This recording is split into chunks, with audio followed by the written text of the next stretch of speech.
Right, welcome back, everybody. I'm here again with Jay, and I'm going to jump straight into the question without the introduction because, as you know, he's a Quranic expert, an author, a YouTuber, etc., and he's probably embarrassed at this point. So I'm going to jump right in. And so, following his for the last fortnight, most of you should be aware that Fanda Films on YouTube has produced quite a few 12 videos in 2 weeks, and each of them are related to a current debate that's ongoing between King and Gibson, and the topic of which has elicited a question from somebody I know. So I'm going to put that to Jay right now, and the question is, how did Jay verify the direction of each of the Petra era mosques? That means little to me, but I'm assuming that most people know. Yeah. Okay, let me just go ahead and introduce what we're talking about so people can understand that. This debate is ongoing because Dan Gibson did since 1989 up to 2004. So we're talking about for 25 years.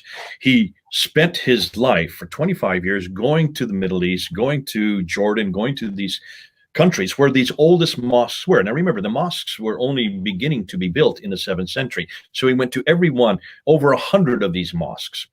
And he kept on finding that these mosques, up until 706, so that's the early 8th century, all of the mosques were facing Petra, not Mecca. But in 7th century, in 621 or 624, according to the Quran itself, in chapter 2, verse 149, it says very clearly that all the mosques, the Qibla, were supposed to face towards Mecca. Not Jerusalem, but Mecca. And that was in 624. And all of the traditions, all of your Islamic traditions support that notion that the Qibla was canonized in 624 from Jerusalem down to Mecca. Which means any mosque after 624 is supposed to be facing Mecca, correct? Yeah. We found that none of the mosques were facing Mecca. There was no Mecca. Dr. Patricia Corona, who is one of the world's leading authorities, she's now dead for 2 years, but she reads and writes 15 languages. She has found that there is no reference to the city of Mecca at all until 741 AD. 741 is the mid-8th century.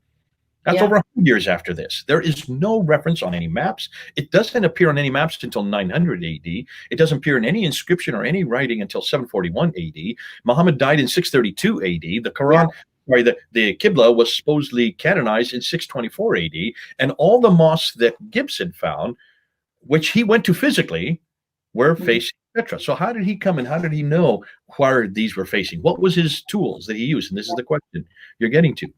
Well, the tools he used were what we call Aster satellites, which are the most exact tools for finding exactly where anybody is anywhere in the world within a few yards. This is not Google Maps. Google Maps, you only use Google Maps for large places because the Google map does not take into consideration the curvature of the earth. Aster satellites do, and that's why only experts use this, and that's why Dan used these coordinates. He used coordinates like anybody else, who then sent it to Aster, who then gave the coordinates of exactly what that direction was. And that's why he was able to measure the coordinates of all of these Qiblas, these Qibla walls, which are the long walls, not the short ones, of any mosque. You only have 2 walls to go with, either one or the other, and you look and see exactly what coordinates. And what he found is that all of these coordinates using the Aster satellites were within 2 degrees of error.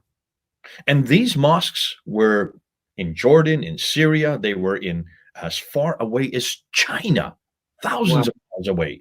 Cherman in India, Canton in China, hundreds and thousands of miles away, and yet they were within 2 degrees of accuracy. What he found also is that when the first mosque that he could find that was actually had a Qibla that was facing Mecca was not till 727. Right. That's over 100 years after the canonization of the Qibla, according to the traditions, according to the Quran.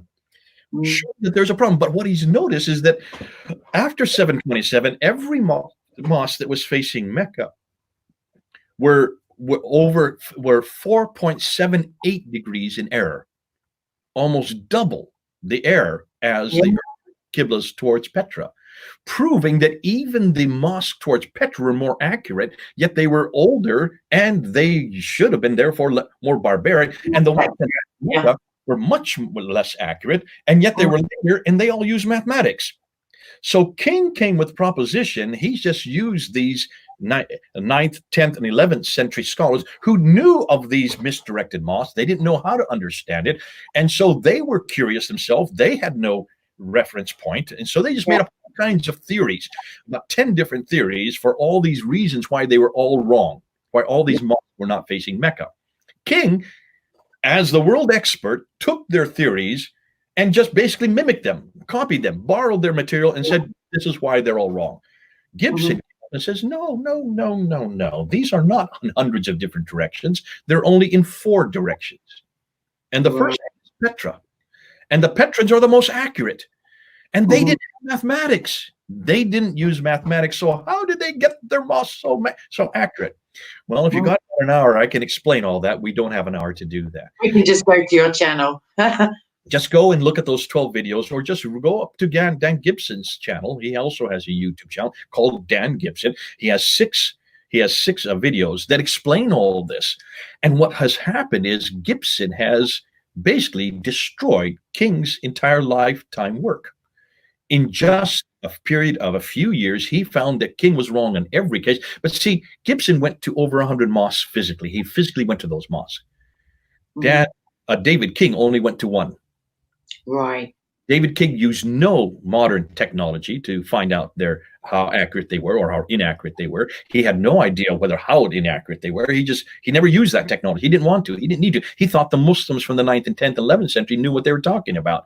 Without asking, shouldn't he have gone to the 7th and 8th century to when these mosques were being built? Shouldn't he have gone to that era and asked why they were so much more accurate than those who had used mathematics in the 9th, 10th, and 11th century? Ooh, I love it.